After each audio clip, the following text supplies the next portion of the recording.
최근 중국에서는 김치의 기원이 중국이라고 주장을 하고 있습니다. 그래서 우리나라에서도 이런 주장에 대해서 반격을 시작하였는데요.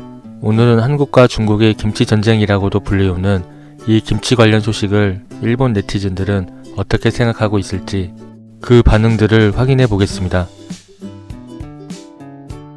한국의 2020년도의 김치 수출액은 사상 최고치인 약 1,440억 원을 기록했습니다. 수출 1위 국가는 49.9%를 차지하는 일본입니다. 2000년 무렵에는 수출량의 90%를 일본이 차지하고 있었지만 지금은 전 세계 다양한 국가로 확산되고 있습니다. 일본에서는 일찍이 조선절임이라고 하였고 80년대 중반부터 김치라고 불리게 되었지만 마늘 냄새 때문에 기피되는 경향이 있었습니다. 이제 한류 열풍이 확산되자 대형 마트에 김치 코너가 설치되고 일반 가정의 식탁에도 오르게 되었습니다. 동시에 한식의 인지도도 높아졌습니다. K-팝 등 한류 열풍을 타고 서양에서도 한국 문화가 주목받게 되었는데요. 영국 BBC 방송은 발효식품인 김치를 특집으로 내세웠고 프랑스의 연구진은 한국의 코로나 사망자가 적은 것은 김치를 먹고 있기 때문이라는 내용의 논문을 발표하기도 했습니다. 2003년 사스가 대유행했을 때에도 사망자가 없기도 하였고 코로나 시대에서도 김치를 먹고 있으면 건강할 수 있다고 생각하는 사람들도 있습니다. 이런 김치를 연간 약 30만 톤을 중국에서 수입하고 있습니다. 중국산 김치는 가정용이 아닌 외식 산업 등으로 사용되며 저가에 공급되는 중국산 김치의 소비가 늘고 있습니다. 중국산 김치의 수입은 2000년경부터 20년 동안의 점유율이 확대되고 원료가 되는 한국산 배추 재배 면적은 반토막이 났습니다.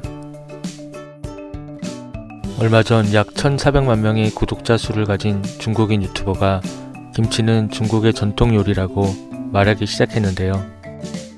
지난해 11월 중국 쓰촨 지방의 염장 채소인 파오차이가 국제표준화기구의 표준 인증을 받은 것을 중국 공산당 기관지 환구시보가 김치 종주국의 치욕이라며 한국을 연결해 보도한 뒤 김치 논란이 번지고 있는 상황에서 이런 일이 일어났습니다.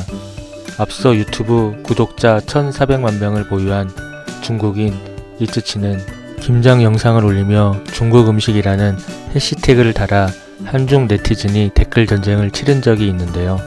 이 중국 유튜버는 중국에서는 사용이 어려운 유튜브, 페이스북, 트위터와 모든 SNS를 자유롭게 사용하고 있으며 혼자 휴대전화를 사용하여 동영상을 만들고 있다고는 생각되지 않는 퀄리티의 영상을 만들고 있고 중국 공산당 기관지인 인민일보에서도 크게 다루어지고 있어서 왠지 중국 정부와 어떤 연결이 있지 않을까 하는 의심의 눈초리를 받고 있습니다. 그 후 한국 유튜버인 햄지는 김치와 쌈은 한국 음식이란 발언을 했다가 중국 소속사로부터 계약 해지 통보를 받기도 하고 중국 동영상 플랫폼에서 콘텐츠들이 사라지기도 하였습니다. 그러면 한국과 중국의 김치 전쟁이라고도 불리우는 이런 상황에 대해서 일본 네티즌들은 어떻게 생각하고 있는지 확인해 보았습니다.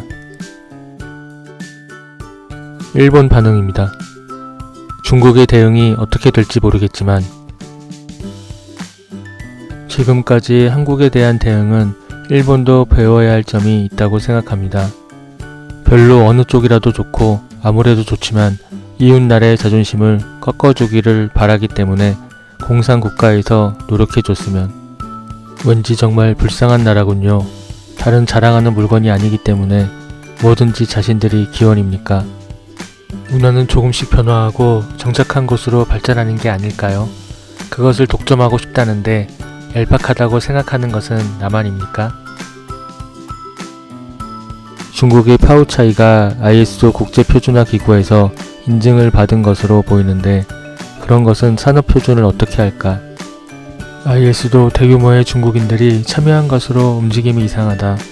WHO, WTO, 거대한 조직이 특정 국가에서 참가 인원과 출자금으로 조정되는 구조는 트럼프가 없어지고도 개혁해야 할 과제라고 생각한다. 고추, 배추는 중국에서 나왔다. 그 고추가 일본에서 이웃으로 건너갔다. 또한 이웃나라 고유의 재료는 없다. 이 상태라면 중국이 원산지가 신빙성이 있다. 게다가 일본에서 몰래 빼돌린 고구마, 포도, 딸기 등을 다 자국산이라 말하는 전과가 있잖아. 수출 1위는 49.9%를 차지하는 일본이다. 놀랍다. 나는 한국산 구매한 적이 없고 앞으로도 사지 않는다. 원산지 생산 국가는 반드시 확인하고 구입할 테니까. 그러나 라벨 표기에 거짓이 없다는 것이 전제입니다. 이 유튜버는 향후 초밥의 기원은 중국이다 라는 주장을 할 가능성도 있다라고 생각했다. 음식의 기원을 ISO 인증하는 것이 실수. 다양한 영향을 받아 서로 지금의 식생활 문화가 구축된 것으로 현재를 평가하면 좋고 파오차이와 김치는 다르게 되는 것이다. 왜 그렇게 경쟁할 거야? 국가로서 역사의 길이를 생각하면 어느 쪽이 근원인지 바로 알죠. 녀석들은 스스로를 자랑할 것이 하나도 없기 때문에 다른 나라의 업적과 역사를 수정하여 자신들의 역사를 치장하는 것이지요. 중국 기원설을 전면적으로 응원합니다. 중국 4000년 역사, 한국 1세기 미만의 역사, 다투는 이유를 이해할 수 없다.